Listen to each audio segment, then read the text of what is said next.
ಈ ತನಿಖೆ ಭಾರಿ ವಿಶೇಷವಾಗಿ ಮಾಡ್ತಾರೆ. ನಾವು ಸುಮಾರು ಮರ್ಡರ್ ಕೇಸ್ನ ತನಿಖೆಗಳು ನೋಡಿದ್ದೀವಿ, ಕೇಸ್ ನಡೆಸಿದ್ದೀವಿ. ನಾವು ಬೇರೆ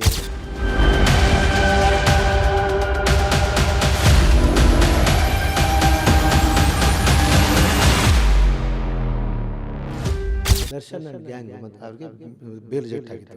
ಅಂದರೆ ಮೇಲ್ನೋಟಕ್ಕೆ ಬೇಲ್ ಕೊಡಬಾರ್ದು ಅನ್ನೋದು ಕೆಳಂತ ನ್ಯಾಯಾಲಯಕ್ಕಿತ್ತು.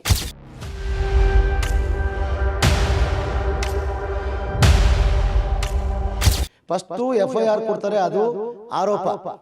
ಅದರಲ್ಲಿ ನಿನ್ಮೇಲೆ ಆರೋಪ ಬರಲ್ಲ, FIR ಲೆವೆಲ್ ನಿಮ್ಮ ಕೇಸ್ ಕ್ಲೋಸ್ ಆಗುತ್ತೆ. FIR ಮೀರಿ ಮುಂದಕ್ಕೋಯ್ತು ದೋಷಾರೋಪ. ಸುಪ್ರೀಂ ಕೋರ್ಟಲ್ಲಿ ದರ್ಶನ್ನ ಬೇಲ್ ಭವಿಷ್ಯ ಇದೆ, ಕೇಸ್ ಭವಿಷ್ಯ ಇದೆ. ಯಾವುದೇ ಒಂದೇ ಒಂದು ಕೋರ್ಟಲ್ಲಿ ಶಿಕ್ಷೆ ಆಗೋದು ಅಥವಾ ಒಂದೇ ಒಂದು ಕೋರ್ಟಲ್ಲಿ ತಪ್ಪಿಸ್ಕೊಂಡು ಹೋಗುವಂಥದ್ದಿಲ್ಲ. ನಮ್ಮಲ್ಲಿ ಏನು ಹೇಳಿದೆ ಅಂದರೆ 100 ಜನ ಅಪರಾಧಿಗಳು ತಪ್ಪಿಸ್ಕೊಂಡ್ರೆ ಪರವಾಗಿಲ್ಲ, ಒಬ್ಬ ನಿರಪರಾಧಿಗೆ ಶಿಕ್ಷೆ ಆಗಬಾರ್ದು ಅಂತಿದೆ. 6 ತಿಂಗಳ ಬಳಿಕ ದರ್ಶನ್ಗೆ ಬೇಲ್ ಸಿಗುವ ಮೂಲಕ ನಿಟ್ಟುರಿಸಿ ಬಿಡಲಾಗಿತ್ತು. ಆದರೆ ಇದೀಗ ಸರ್ಕಾರ, ಪೊಲೀಸ್ ಇಲಾಖೆ ಮತ್ತೆ ಅವರ ಬೇಲನ್ನು ರದ್ದುಗೊಳಿಸೋದಕ್ಕೆ ಒಂದು ಅನುಮತಿ ಪತ್ರವನ್ನು ಪಡೆದುಕೊಂಡಿದೆ. ಈ ವಿಚಾರಕ್ಕೆ ಸಂಬಂಧಪಟ್ಟಂತೆ ನಮ್ಮ ಜೊತೆ ಮಾತನಾಡಲು ಹಿರಿಯ ವಕೀಲರಂತ RL ಮೂರ್ತಿ ಸರ್ ಇದ್ದಾರೆ. ಅವ್ರನ್ನ ಮಾತಾಡಿಸ್ತಾ ಹೋಗ್ತೀನಿ. ಸುಪ್ರೀಂ ಕೋರ್ಟ್ನ ಪ್ರಕ್ರಿಯೆ ಹೇಗಿರುತ್ತೆ? ದರ್ಶನ್ ಅವರಿಗೆ ಈಗ ಬೇಲ್ ಸಿಕ್ಕಿದೆ. ಡಿಸೆಂಬರ್ 13ಕ್ಕೆ ಸರ್ ಬೇಲ್ ಸಿಕ್ಕಿರುವಂಥದ್ದು. 6 ತಿಂಗಳ ಕಾಲ ದರ್ಶನ್ ಜೈಲಿನಲ್ಲಿದ್ದರು. ಬೇಲ್ಗಾಗಿ ಸಾಕಷ್ಟು ಅಲ್ಲಾಟವನ್ನು ನಡೆಸಿದರು. ಡಿ ಗ್ಯಾಂಗ್ ಅಂತಲೇ ಅವರಿಗೆ ಒಂದು ಬಿರುದು ಕೂಡ ಇರುವಂಥದ್ದು. ಎಲ್ಲರೂ ಕೂಡ ಈಗ ಹೊರಗೆ ಬಂದಿದ್ದಾರೆ. ಮತ್ತೆ ಎಲ್ರಿಗೂ ಸಂಕಷ್ಟ ಎದುರಾಗ್ತಾ ಇದೆ. ಈ ಒಂದು ಸುಪ್ರೀಂ ಕೋರ್ಟ್ನ ವಿಚಾರ ಯಾವ ರೀತಿ ಪ್ರೊಸೀಜರ್ ಇರುತ್ತೆ ಸರ್? ಏನಾಗುತ್ತೆ ನೋಡಿ, ಈಗ ದರ್ಶನ್ ಅವರು ಏನು ಆರೋಪ, ದರ್ಶನ್ ಮತ್ತು ಅವ್ರ ಸಂಘ, ಅವರ ಗ್ಯಾಂಗ್ ಅಂತ ಕರಿಬೇಡ್ದು ನಾನು, ಅವರ ಇತರರ ಮೇಲೆ ಆರೋಪ ಬಂತು. ಆ ಆರೋಪನ ಅದು ದೋಷಾರೋಪಣ ಪಟ್ಟಿ ನ್ಯಾಯಾಲಯಕ್ಕೆ ಸಲ್ಲಿಸ್ತಾರೆ. ಏನಾಗುತ್ತೆ, ಪ್ರಾಥಮಿಕ ಹಂತದಲ್ಲಿ FIR ಲೆವೆಲ್ನಲ್ಲಿ ಅವ್ರ ಮೇಲ್ನೋಟಕ್ಕೆ ದರ್ಶನ್ ಅವರು ಮತ್ತು ಅವರ ಸಂಗಡಿಗರು ಏನು ಕೃತ್ಯ ಮಾಡಿದ್ದಾರೆ ಇಲ್ವಾ ಅಂತೇಳಿ ತನಿಖಾಧಿಕಾರಿಗಳು ಅವರು ಅದಕ್ಕೆ ಇನ್ವೆಸ್ಟಿಗೇಷನ್ ಮಾಡ್ತಾರೆ. ಆ ಇನ್ವೆಸ್ಟಿಗೇಷನ್ ಪ್ರಕ್ರಿಯೆ ಹೆಂಗಿರುತ್ತೆ ಅಂದರೆ, ಈಗ ಒಂದು ಮರ್ಡರ್ ಕೇಸಲ್ಲಿ ಮೇಯ್ನ್ ಆಗಬೇಕಾಗಿರೋದು ಒಂದು ಮರ್ಡರ್ ಇರ್ತಕ್ಕಂಥ ಬಾಡಿಯ ಪ್ರತ್ಯಕ್ಷ ಸಾಕ್ಷಿ. ಮರ್ಡರು ಏನಾಗಿದೆ, ಅದು ಬಾಡಿ ಮೇಲೆ ಗಾಯ ಮಾಡಿದ್ದಾರೆ, ಬಾಡಿ ಒಳಗಡೆ ಏನಾದರೂ ವಿಷಪ್ರಾಶನನೋ ಅದು ಬೇರೆ ಏನೋ ಕೆಮಿಕಲ್ಸ್ ಹಚ್ಚಿದ್ದಾರೆ ಅಂತ ಅದು ಪೋಸ್ಟ್ ಮಾರ್ಟಮಲ್ಲಿ ಗೊತ್ತಾಗುತ್ತೆ. ಆಮೇಲೆ ಆ ಪ್ರಕರಣದ ಯಾರ್ಯಾರು ಭಾಗಿಯಾಗಿದ್ದಾರೆ ಅಂತ ಹೇಳಬೇಕಾಗುತ್ತೆ. ಆ ಭಾಗಿಯಾಗಿದ್ದಾಗ ಮೇಲ್ನೋಟಿಗೆ ಯಾರ್ಯಾರು ಭಾಗಿಯಾಗಿದ್ದಾರೆ, ಪ್ರತ್ಯಕ್ಷವಾಗಿ ಆಗಿದ್ದಾರೆ, ಪರೋಕ್ಷವಾಗಿದ್ದಾರೆ ಅಂತ ಬರ್ತದೆ. ಈ ಎಲ್ಲ ಮೆಟೀರಿಯಲ್ ಇನ್ವೆಸ್ಟಿಗೇಷನ್ ಆಫೀಸರು ಕಲೆಕ್ಟ್ ಮಾಡ್ತಾರೆ. ಈಗ ಏನಾಗುತ್ತೆ, ನಮ್ಮಲ್ಲಿ ತನಿಖೆಯಲ್ಲಿ ತನಿಖೆಗೆ ಸಾಕ್ಷಿಗಳ ಹೇಳಿಕೆ ಮುಖ್ಯ ಆಗುತ್ತೆ. ಪ್ರತ್ಯಕ್ಷ ಸಾಕ್ಷಿಗಳಿರ್ತಾರೆ, ಆಮೇಲೆ ಮೆಟೀರಿಯಲ್ಲು ಕಲೆಕ್ಟ್ ಮಾಡ್ತಾರೆ, ಆಮೇಲೆ ಸರ್ಕಮ್ಸ್ಟೆನ್ಷಿಯಲ್ ಎವಿಡೆನ್ಸ್ ಎಲ್ಲ ಕಲೆಕ್ಟ್ ಮಾಡ್ಕೊತಾರೆ. ಈಗ ಇತ್ತೀಚೆಗೆ ತಮ್ಗೆ ಗೊತ್ತೇ ಇದೆ, ಎಲೆಕ್ಟ್ರಾನಿಕ್ ಎವಿಡೆನ್ಸ್ ತುಂಬ ಇಂಪಾರ್ಟೆಂಟ್ ರೋಲ್ ಪ್ಲೇ ಮಾಡುತ್ತೆ ಕ್ರಿಮಿನಲ್ ಲಾನಲ್ಲಿ ಮತ್ತು ಕ್ರಿಮಿನಲ್ ಪ್ರೊಸೀಜರಲ್ಲಿ. ಹಂಗಾಗಿ ತನಿಖೆ ಮಾಡಿ ಮೇಲ್ನೋಟಕ್ಕೆ ಸಾಬೀತಾದಾಗ ದರ್ಶನ್ನ ಅರೆಸ್ಟ್ ಮಾಡ್ತಾರೆ. ಇಲ್ಲ ಮೇಲ್ನೋಟಕ್ಕೆ ಸಾಬೀತಾಗಿಲ್ಲ ಅಂದರೆ ದರ್ಶನ್ನ ಅರೆಸ್ಟ್ ಮಾಡೋ ಅವಶ್ಯಕತೆ ಇರಲಿಲ್ಲ ತನಿಖಾಧಿಕಾರಿಗೆ. ದರ್ಶನ್ ನೇರವಾಗಿ ಇನ್ವಾಲ್ವ್ ಆಗಿದ್ದಾರೆ ಅಂತ ಯಾವಾಗ ಗೊತ್ತಾಗುತ್ತೆ ಮೇಲ್ನೋಟಕ್ಕೆ ತನಿಖಾಧಿಕಾರಿಗೆ, ಅವರು ನೋಡಿ ಒಬ್ಬ ದರ್ಶನು ಅವರು ಒಬ್ಬ ಸೆಲೆಬ್ರಿಟಿ ಅನ್ನೋಕ್ಕಿಂತ ಖ್ಯಾತ ನಟ. ಆಮೇಲೆ ಆತನಿಗೆ ಕರ್ನಾಟಕ ರಾಜ್ಯದಂಥ ಅತಿ ಹೆಚ್ಚು ಏನು ಅಂತಾರೆ ಅಭಿಮಾನಿಗಳಿದ್ದಾರೆ, ಫ್ಯಾನ್ಸ್ ಇದ್ದಾರೆ ಅಂತ ಕರಿಬೋದು. ಅದು ಬಿಡಿ, ಅದು ಚಿತ್ರರಂಗ ಆಯಿತು.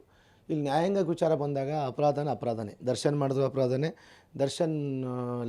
ದರ್ಶನ್ ಬಿಟ್ಟು ಯಾರಾದರೂ ಅಲ್ಲಿ ತೋಟದಲ್ಲಿ ಕೆಲಸ ಮಾಡೋರು ಅದೇ ಅಪರಾಧನೇ. ಈಗ ತನಿಖಾಧಿಕಾರಿ ಅರೆಸ್ಟ್ ಮಾಡಿದ್ದು ಯಾಕೆ? ಮೇಲ್ನೋಟಕ್ಕೆ ಸಾಬೀತಾಯಿತು ದರ್ಶನ್ ಇನ್ವಾಲ್ವ್ ಆಗಿದ್ದಾರೆ ಅಂತ ಈ ಒಂದು ಪ್ರಕರಣದಲ್ಲಿ. ಈ ತನಿಖೆ ಭಾರಿ ವಿಶೇಷವಾಗಿ ಮಾಡ್ತಾರೆ.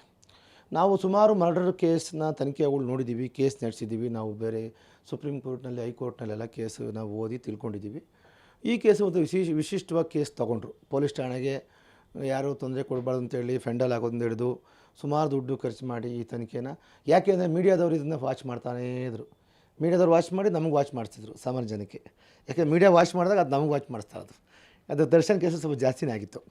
ಇರಲಿ, ಅದೇನಾಯಿತು, ಕೆಳ ಹಂತದಲ್ಲಿ ನಮ್ಮಲ್ಲಿ ಏನಾಗುತ್ತೆ, ಈ ಮರ್ಡರ್ ಕೇಸ್ ಆಗೋದೆಲ್ಲ, ಮರ್ಡರ್ ಕೇಸ್ಗೆ ಬೇಲ್ ಕೊಡೋಂಥದ್ದು ಕೆಳ ಹಂತದ ನ್ಯಾಯಾಲಯ ಅಂದರೆ ಡಿಸ್ಟಿಕ್ ಕೋರ್ಟ್. ಆ ಡಿಸ್ಟಿಕ್ ಕೋರ್ಟ್ನಲ್ಲಿ ಬೇಲ್ ರಿಜೆಕ್ಟ್ ಆಗುತ್ತೆ. ಯಾಕೆಂದರೆ ಮೇಲ್ನೋಟಕ್ಕೆ ಸಾಬೀತು ಪಡಿಸೋ ಆರೋಪ ಮತ್ತು ಆರೋಪ ಪಟ್ಟಿ ಮತ್ತು ಚಾರ್ಜ್ ಶೀಟು ಇದು ಆಗಿದೆ. ಈಗ ಇದಾದಮೇಲೆ ಕೆಳಂತ ನ್ಯಾಯಾಲಯ ಅದನ್ನು ಬೇಲ್ ರಿಜೆಕ್ಟ್ ಮಾಡಿ ಎಲ್ಲರಿಗೂ ಬೇಲ್ ರಿಜೆಕ್ಟ್ ಮಾಡಿದ್ದು. ದರ್ಶನ್ ಆ್ಯಂಡ್ ಗ್ಯಾಂಗ್ ಅಂತ ನೀವೇ ನಿಮ್ಮ ಮೀಡಿಯಾ ಭಾಷೆಯಲ್ಲಿ ಕರೆಯೋದಾದರೆ ದರ್ಶನ್ ಆ್ಯಂಡ್ ಗ್ಯಾಂಗು ಮತ್ತು ಅವ್ರಿಗೆ ಬೇಲ್ ರಿಜೆಕ್ಟ್ ಆಗಿತ್ತು. ಅಂದರೆ ಮೇಲ್ನೋಟಕ್ಕೆ ಬೇಲ್ ಕೊಡಬಾರ್ದು ಅನ್ನೋದು ಕೆಳಂತ ನ್ಯಾಯಾಲಯಕ್ಕಿತ್ತು. ಕೆಳದ ಜಿಲ್ಲಾ ನ್ಯಾಯಾಲಯಕ್ಕೆ ಬೇಲ್ ಕೊಡಬಾರ್ದು ಈ ಪ್ರಕರಣದಲ್ಲಿ. ಇದು ಒಂದು ಅಂತ ಹೇಳಿದ್ರೆ ನಮ್ಮಲ್ಲಿ ಹೀನಿಯಸ್ ಕೇಸ್ ಅಂತ ಕರಿತೀವಿ. ಇದು one of the heinous case. ಯಾಕಂದರೆ ಅವನು ಬ್ರೂಟಲ್ ಮರ್ಡರ್ ಮಾಡಿದ್ದಾರೆ, ಬಾಡಿ ಸಿಕ್ಕಿದೆ. ಹೀನಿಯಸ್ ಕೇಸ್ ಅಂತ ಪರಿಗಣಿಸಿ ಚಾರ್ಜ್ ಶೀಟ್. ಇವಾಗ ನೋಡಿ, ತನಿಖಾಧಿಕಾರಿ ಯಾವುದೇ ಒಂದು ಬಯಾಸ್ಗೆ ಒಳಪಡಲ್ಲ. ಅಂದರೆ ಯಾವುದೇ ಒಂದು ಒತ್ತಡಕ್ಕೂ ಒಳಪಡದೆ ತನಿಖೆ ಮಾಡಿ ಫೇರ್ ತನಿಖೆ ಮಾಡಬೇಕು ಅಂತ ಹೇಳುತ್ತೆ. ತನಿಖೆ ಮಾಡಿ ಅವರು ಚಾರ್ಜ್ ಶೀಟ್ನ ಸಲ್ಲಿಸ್ತಾರೆ. ಅದರಲ್ಲಿ 3600 ಪುಟಗಳು ಏನೋ ವಾಲ್ಯೂಮ್ 1, ವಾಲ್ಯೂಮ್ 2, ವಾಲ್ಯೂಮ್ ಸಬ್ ವಾಲ್ಯೂಮ್ ಏನೋ ಮಾಡಿದ ತನಿಖಾಧಿಕಾರಿಗಳು.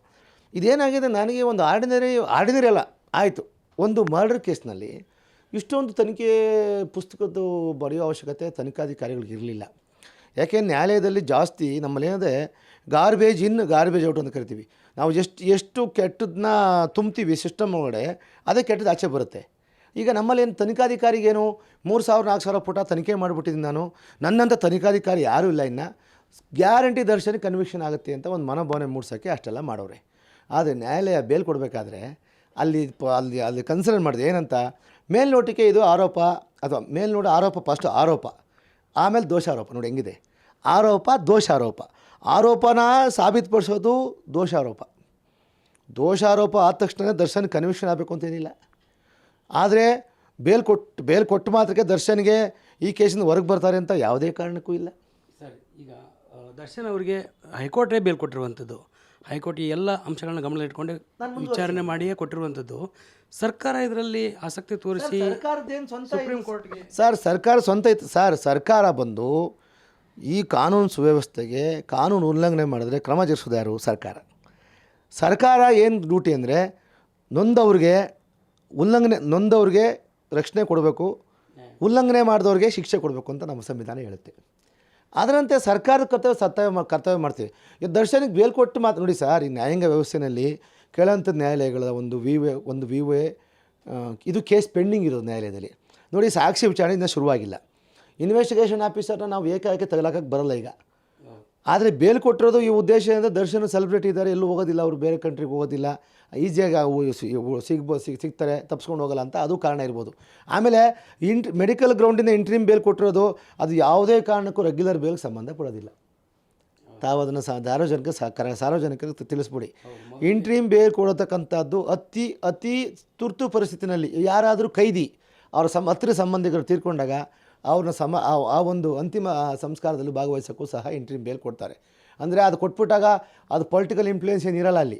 ದರ್ಶನ್ಗೆ ಮೆಡಿಕಲ್ ಟ್ರೀಟ್ಮೆಂಟ್ ಅವಶ್ಯಕತೆ ಅಂತ ಇದ್ದಾಗ ಕೆಳಹಂತದ ನ್ಯಾಯಾಲಯನಾಗಲಿ ಅಥವಾ ಬೇರೆ ನ್ಯಾಯಾಲಯಗಳಲ್ಲಿ ಹೈಕೋರ್ಟಲ್ಲೂ ಬೇಲ್ ಕೊಡೋದು ಇದೆ. ಅದು ಇಂಟ್ರೀಮ್ ಬೇಲ್ ಬೇರೆ. ಅದು ಇಂಟ್ರೀಮ್ ಬೇಲ್ ಅಂದ್ರೇನು, ಯಾವುದೋ ಒಂದು ಸ್ಪೆಸಿಫಿಕ್ ಪರ್ಪಸ್ಗೆ ಬೇಲ್ ಕೊಡೋದು, ಅದು ಮತ್ತೆ ವಾಪಸ್ ಬರಬೇಕು ಅವರು ಅದೇ ಸ್ಥಾನಕ್ಕೆ. ಆದರೆ ರೆಗ್ಯುಲರ್ ಬೇಲ್ ಕೊಡೋಕ್ಕೆ ಇಂಟ್ರೀಮ್ ಬೇಲ್ಗೂ ಏನು ಸಂಬಂಧ ಇಲ್ಲ. ರೆಗ್ಯುಲರ್ ಬೇಲ್ ಯಾವಾಗ ಕೊಡ್ತಾರೆ ಅಂದರೆ, ತನಿಖಾಧಿಕಾರಿಗಳು ಮಾಡೋ ತನಿಖೆ ಮೆಟೀರಿಯಲ್ ಕಲೆಕ್ಟ್ ಮಾಡಿರೋ ಮೆಟೀರಿಯಲ್ ಎವಿಡೆನ್ಸು, ಆಮೇಲೆ ಆಬ್ಜೆಕ್ಟ್ಸು, ಆಮೇಲೆ ರಿಪೋರ್ಟ್ಸು, ಏನು ನಮ್ಮಲ್ಲಿ ಎಕ್ಸ್ಪರ್ಟ್ ರಿಪೋರ್ಟ್ ಅಂತ ಕರಿತೀವಿ, ಎಕ್ಸ್ಪರ್ಟ್ ಒಪಿನಿಯನ್ ಅಂತ. ಈಗ ಎಕ್ಸ್ಪರ್ಟ್ ಒಪಿನಿಯನ್ ಯಾರು? ಈಗ ಫೋರೆನ್ಸಿಕ್ ನಲ್ಲಿ ಎಕ್ಸ್ಪರ್ಟ್ ಒಪಿನಿಯನ್ ಡಾಕ್ಟರ್ ಆಗ್ತಾರೆ. ಅದೇ ಅದು ಎಲೆಕ್ಟ್ರಾನಿಕ್ ಎವಿಡೆನ್ಸಲ್ಲಿ ಅದರದ್ದೇ ಆದ ಇಂಜಿನಿಯರ್ಸ್ ಇರ್ತಾರೆ, ಈ ಸಾಫ್ಟ್ವೇರ್ ಇಂಜಿನಿಯರ್ಸ್ ಇರ್ತಾರೆ, ತಜ್ಞರು ಇರ್ತಾರೆ, ಕೆಮಿಕಲ್ ಇಂಜಿನಿಯರ್ಸ್ ಇರ್ತಾರೆ. ಅದಕ್ಕೆ ಅವ್ರನ್ನ ಎಕ್ಸ್ಪರ್ಟ್ ಅಂತ ಕರಿತೀವಿ ನಾವು. ಲಾಯರು ಎಕ್ಸ್ಪರ್ಟ್ ಆಗೋಕ್ಕಾಗಲ್ಲ. ಲಾಯರು ಕಾನೂನಲ್ಲಿ ಎಕ್ಸ್ಪರ್ಟ್ ಇರ್ಬೋದು, ಜಡ್ಜು ಅದನ್ನು ನೋಡೋಕ್ಕೆ ಜಡ್ಜ್ ಡಾಕ್ಟ್ರಲ್ಲ ಮೆಡಿಕಲ್ ಸರ್ಟಿಫಿಕೇಟ್ನ ಕೊಡೋಕ್ಕೆ. ಬಟ್ ಜಡ್ಜ್ ನೋಡ್ಬೋದು, ಮೇಲ್ನೋಟಕ್ಕೆ ಮೆಡಿಕಲ್ ಸರ್ಟಿಫಿಕೇಟ್ ಕೊಟ್ಟಿದ್ದಾರೆ, ಡಾಕ್ಟ್ರ್ ಕೊಟ್ಟಿದ್ದಾರೆ. ಆ ಡಾಕ್ಟ್ರು ದೋಷ ರೂಪದ ಸರ್ಟಿಫಿಕೇಟ್ ಕೊಟ್ಟಿದ್ರೆ ಅದು ಡಾಕ್ಟ್ರು ಅವರು is unfit to be a doctor. ಅಂದರೆ ಯಾರೋ ಫೇವರ್ ಮಾಡೋಕ್ಕೋಸ್ಕರ ಸುಳ್ಳು ಸರ್ಟಿಫಿಕೇಟ್ ಕೊಟ್ಟರೆ ಅದು ವೃತ್ತಿಗೆ ಅವ್ರು ಮೋಸ ಮಾಡ್ಕೊಂಡಂಗೆ. ಒಂದು ವೇಳೆ ದರ್ಶನ್ಗೆ ಆತ ಡಾಕ್ಟ್ರ್ ಕೊಟ್ಟಿದ್ರೆ ಅದು ವೃತ್ತಿ ದ್ರೋಹ. ಅದು ಡಾಕ್ಟ್ರು ಈಗ ನಿಜವಾಗಿ ದರ್ಶನ್ ಟ್ರೀಟ್ಮೆಂಟ್ ಅವಶ್ಯಕತೆ, ನನ್ನ ಪ್ರಕಾರ ದರ್ಶನ್ ಟ್ರೀಟ್ಮೆಂಟು ಅಥವಾ ಆಪ್ರೇಷನ್ ಅವಶ್ಯಕತೆ ಇದ್ದಿದ್ದರೆ ಇಷ್ಟು ಬೇಲಾಗಿ 1.5-2 ತಿಂಗಳಾಯಿತು ದರ್ಶನ್ಗೆ, ಯಾವುದೇ ರೀತಿಯಾದ ಆಪ್ರೇಷನ್ ಆಗಿಲ್ಲ. ಅಂದರೆ ಇದು ಮೇಲ್ನೋಟಕ್ಕೆ ಇದು ಸುಳ್ಳು ಮಾಹಿತಿ ಕೊಟ್ಟಿದ್ದಾರೆ ಅಂತ ಕಂಡು ಬರುತ್ತೆ. ಅದಕ್ಕೆ ನೋಡಿ ಏನು ಹೇಳ್ತೀನಿ ಕೇಳಿ. ಒಂದು ನಮ್ಮಲ್ಲಿ ನ್ಯಾಯಾಲಯದ ಮುಂದೆ ಎಲ್ಲರೂ ವಾದಿ ಪ್ರತಿವಾದಿಗಳು ಅವರು ಪಾರ್ಟಿಗಳೇ, ಕಕ್ಷಿದಾರರೇ ಅವರು. ಈಗ ಸರ್ಕಾರನೂ ಒಂದು ಕಕ್ಷಿದಾರ ನ್ಯಾಯಾಲಯಕ್ಕೆ.